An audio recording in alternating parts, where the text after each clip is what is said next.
দ্বিতীয় দফা ইরান যুক্তরাষ্ট্রকে আলোচনার টেবিলে এক করতে পারেনি পাকিস্তান। তবে স্থায়ী সমঝোতার লক্ষ্যে উভয় পক্ষের শান্তি প্রস্তাব পৌঁছে দিতে এখনও মধ্যস্থতায় আছে ইসলামাবাদ। সম্প্রতি যুক্তরাষ্ট্রের দেয়া ৯ দফা প্রস্তাবের পাল্টা জবাবে ১৪ দফা শান্তি প্রস্তাব দিয়েছে ইরান।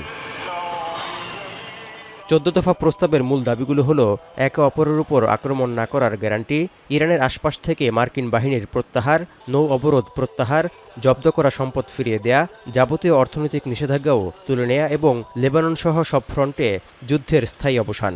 এছাড়া ওয়াশিংটন আলোচনার জন্য ২ মাসের সময় চেয়ে যুদ্ধবিরতির প্রস্তাব দিলেও তা নাকচ করে দিয়েছে তেহরান। এমনকি ৩০ দিনের মধ্যে যাবতীয় সমস্যার সমাধান হতে হবে বলে আলটিমেটামও দিয়েছে ইরান। এমন পরিস্থিতিতে ইরানের প্রস্তাবগুলো শিগগিরই পর্যালোচনা করা হবে জানালেও তা গ্রহণযোগ্য নাও হতে পারে বলে ইঙ্গিত দিয়েছেন মার্কিন প্রেসিডেন্ট ডোনাল্ড ট্রাম্প। এছাড়া ইরান অসদাচরণ করলে ফের হামলার হুঁশিয়ারিও দিয়েছেন তিনি।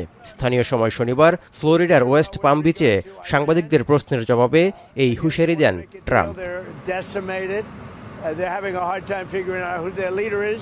এই অবস্থায় যুক্তরাষ্ট্র কোনো চুক্তিতে প্রতিশ্রুতিবদ্ধ থাকে না অভিযোগ তুলে পুনরায় যুদ্ধের জন্য সব দিক দিয়ে প্রস্তুত বলে হুঁশিয়ার করেছে আইআরজিসিও। আর ফের সংঘাত হলে অপ্রত্যাশিত ব্যবস্থা নেয়ার হুমকিও দিয়েছে তেহরান।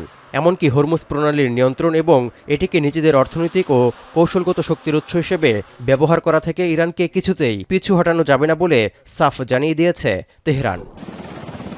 এদিকে ইরানের বন্দরগুলোর উপর অবরোধের আওতায় গত ২০ দিনে ৪৮টি জাহাজ মার্কিন নৌসেনারা ফিরিয়ে দিতে সক্ষম হয়েছে বলে দাবি সেন্ট্রাল কমান্ডের। তবে মার্কিন অবরোধের পরোয়া না করে তেল রপ্তানি অব্যাহত রেখেছে ইরান। এখন পর্যন্ত ৫০টির বেশি জাহাজ সফলভাবে মার্কিন অবরোধ এড়িয়ে যেতে সক্ষম হয়েছে। সবশেষ ২২ কোটি মার্কিন ডলার মূল্যের প্রায় ১৯ লাখ ব্যারেল অপরিশোধিত তেল নিয়ে মার্কিন অবরোধ অতিক্রম করে এশিয়া প্যাসিফিক অঞ্চলে পৌঁছেছে বিশাল একটি ইরানি ট্যাঙ্কার।